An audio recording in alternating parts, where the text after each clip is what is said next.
जय श्री कृष्णा। आज जन्माष्टमी पर आइए सुनते हैं राधा कृष्ण की यह कहानी।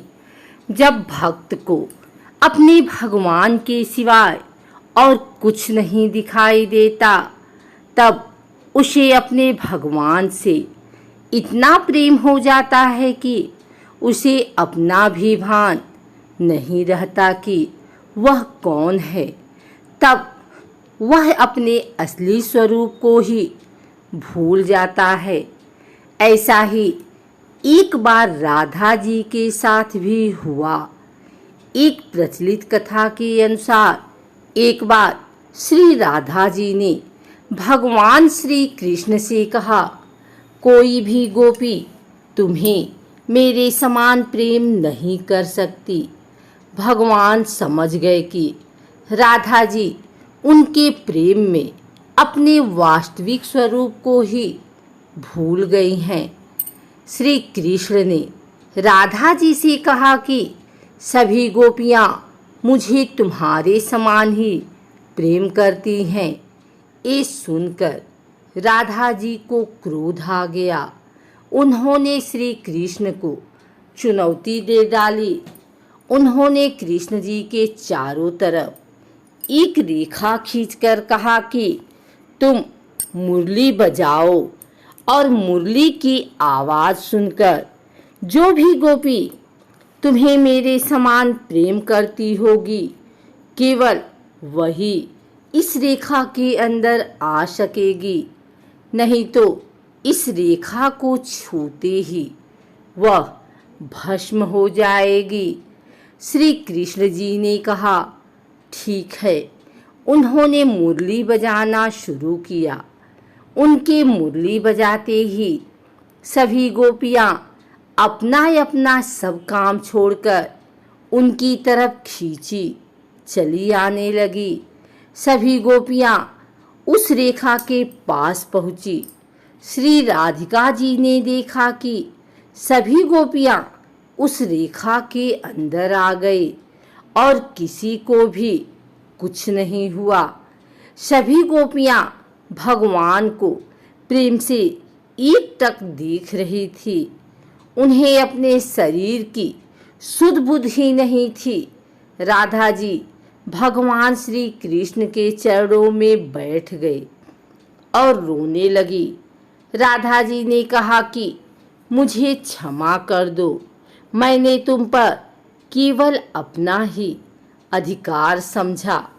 ये देखकर भगवान कृष्ण ने उन्हें समझाया कि हे राधे, तुम फिर भूल कर रही हो। तुम अपने वास्तविक रूप को पहचानो कि तुम कौन हो। जरा इन गोपियों की तरफ ध्यान से देखो कि ये सब कौन है। तब राधा जी ने देखा कि सभी गोपियों में उन्हीं का रूप है। तब श्री कृष्ण राधा जी से कहते हैं कि मैंने बिल्कुल सही कहा था कि सभी गोपियाँ मुझे तुम्हारे समान ही प्रेम करती हैं। ऐसा इसलिए क्योंकि गोपियाँ भी तुम ही हो।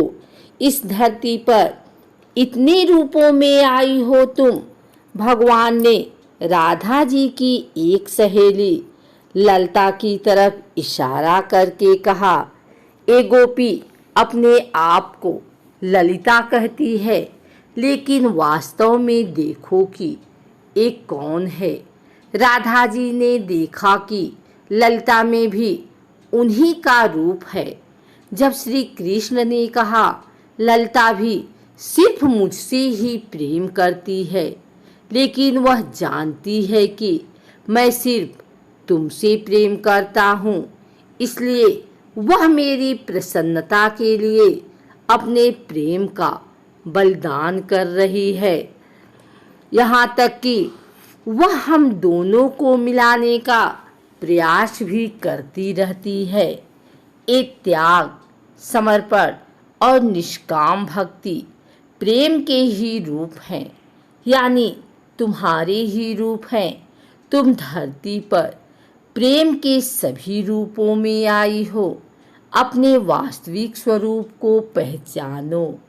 ऐसी लीला करके भगवान श्री कृष्ण और राधा जी ने ये समझाने की कोशिश की है कि प्रेम केवल अपने प्रेमी को पाने का ही नाम नहीं है। प्रेम में त्याग, समर्पण और निष्काम भक्ति भी शामिल है। प्रेम में कोई उम्मीद नहीं होती, चाहे वह मिले या ना मिले, पर कोई उम्मीद नहीं होती। और जहाँ उम्मीद होती है तो वह प्रेम नहीं, मोह बन जाता है। प्रेम कभी अपनी बड़ाई नहीं करता, वह अहंकार से रहित होता है। प्रेम का स्वभाव ही है अपने प्रेमी की प्रसन्नता में ही प्रसन्न रहना। प्रेम में कोई संबंध होने की आवश्यकता नहीं होती। प्रेम तो बस जीने का एक ढंग है। इसमें न कोई स्वार्थ, न कोई उम्मीद और न कोई परिस्थिति, बस रहता है तो एकमात्र प्रेम। तब ऐसे में शरीर भले ही दो हो, पर आत्मा एक ही हो जाती है। और यही गुण है राधा कृष्ण के प्रेम में। राधा कृष्ण को समझ पाना अत्यंत कठिन है। राधा जी अपने एक रूप में भगवान की हृदय स्वामिनी बनकर उन्हीं के साथ रहती हैं, तो दूसरे ही रूप में अपने प्रेम का बलिदान भी कर रही हैं। श्री राधा जी के हृदय में केवल भगवान कृष्ण का ही वास है। वे एक क्षण के लिए उनसे अलग नहीं होती। लेकिन जब बात संसार और मानव जाति के कल्याण की आती है, तो वह श्री कृष्ण को अपने से दूर जाने को भी स्वीकार कर लेती हैं। लेकिन वह श्री कृष्ण के साथ ही रहती हैं, क्योंकि राधा जी ही श्री कृष्ण की आत्मा है।